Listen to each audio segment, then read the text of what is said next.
quick one on how to install Windows freshly from a bootable pen drive. So I mounted this one already, and then I just have to delete a few drives to get it fresh, so that we can remove all the old data on the drive from the hard drive and then have it new, and then we allocate it, and then we start the process. So that is it. Is unallocated now. I will take it back to allocation and then dedicate the size, and then you focus on the main drive, and then you click on OK, and then it will start to run the Windows. So it will take about a few minutes, depending on sometimes the size of your drive also, or sometimes it also take, but now we don't have anything on it, so it's going to go very fast like this one. So it quickly is done installing. It will boot and then it will restart.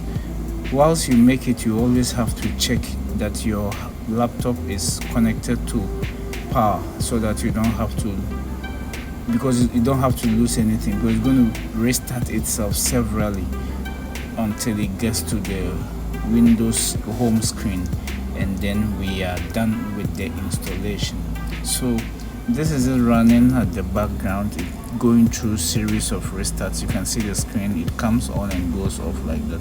So you keep it still connected to power until this is Windows 11 we are installing on it, and then you do a few settings with the language, your location, region, and a few setups.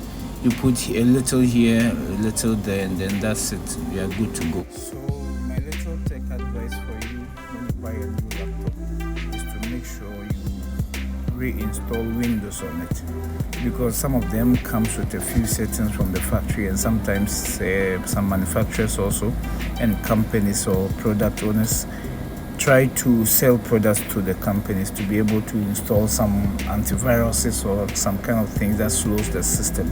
So I will advise you set up a new Windows by yourself, and then you can take it off from there. So you key in your name, your password if you want.